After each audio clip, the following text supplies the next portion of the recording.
Right, guys, thank you so much for this question. There have been some very good ones. We've handpicked a few, couldn't get all of them. So here we go. I'm going to answer your questions one by one. And here's the first one.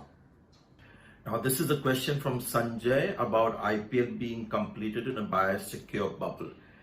Now, Sanjay, it is anyone's guess whether the whole IPL will be completed with the kind of scenario that we have with COVID. So fingers crossed that everything goes well.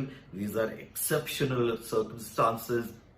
People are really trying to cross all the hurdles to bring live cricket back, and which better tournament than the IPL. So I have no idea whether the whole IPL will be completed without another big incident, but let's hope it does. So fingers crossed.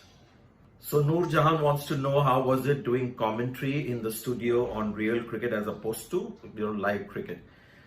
So Noor, what I basically did was I imagined the mic to be Virat Kohli playing a cover drive, and then I would get excited visualizing that, and that would come in my commentary. So that is how I did the whole thing in the studio, just visualization. Anurag, again on the same line, how was your commitment and doing this versus on the field? So Anurag, so when it comes to work, whether it is indoors or actually on the ground, whether it's a World Cup final or doing, voiceovers for a game like this, and a good one at that, it's work for me. And my nature is that I commit myself fully. So for me, it was as good as going to a game and actually doing commentary and going to a studio and giving my voice to real cricket. So the same kind of, application. Okay, next question is from Ayush. Do you want to see a new IPL winner? So I'll answer that. Right, good question that Ayush, because we've seen CSK win 3 times, Mumbai Indians 4 times. Yes, we want a new winner, just for fun, so that there are more contenders the next time. We can't have 1 or 2 teams dominating. So if there's another winner that I'd like to see, personally, I'd like to see Kings 11, do well, because they've got a nice bunch of young players, Delhi Capitals as well, and RCB. For Virat Kohli's sake, I want RCB to win the title for a change. Okay, Mir Akhir wants to know who is more versatile between Bhuvaneshwar Kumar and Mohammad Shami. Now, interestingly, Bhuvaneshwar Kumar, when it comes to white ball cricket, is a little more versatile. When it comes to just T20 bowling, I think Bhuvaneshwar Kumar is a better T20 bowler than Mohammad Shami. But when you look at the whole sport in general, Mohammad Shami in recent times has been versatile in test match cricket. In 50 overs cricket, he's been brilliant. T20 is Bhuvaneshwar Kumar, but all other aspects, maybe Mohammad Shami a little better.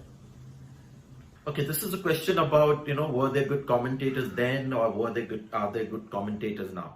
Right, I'm not one of those guys who say, in my time everything was better. I think there were a lot of good things that happened in the olden times, and some good things happening today as well. So purely, when you look at commentators, the Channel 9 commentary team was the benchmark, and Ian Chappell for me was ultimate. Bill Lawry as well, that very natural character of his came into his commentary. The excitement, it wasn't put on, it was very natural, so it was very endearing.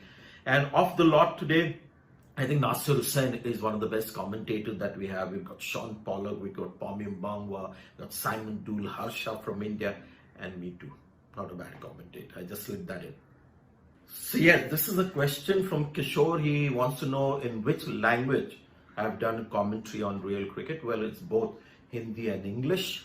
English is my main I started doing commentary in English, so it is my primary language. Hindi, thanks to Star Sports, I've started enjoying. Actually, I've always liked Hindi, the language, and I sing a lot of Hindi songs, so it's been quite easy making that transition. Actually, I'm like a bit of a mixture. I'm half South Indian. So my mother would speak bad Marathi. She's a Mangalorean, so her mother tongue was Kannada. My father was a Maharashtrian, and here I am. I'm not very good at Marathi. Slowly, English has become my main language. So if I have to really express myself well, English is the language. Now I think better than Marathi, Hindi is now turning out to be a better communication language for me than Marathi. But to answer your question, without drifting away too much, it's both Hindi and English. Thank you. Right, guys, wonderful having this little exchange with you. So I hope you enjoyed this edition of Real Cricket, and hope my voice adds to the flavor of the game. And remember, I've given my best in commentary. So I want you guys also to give your best when you're playing the game and try and reach the heights while playing that game. So all the best.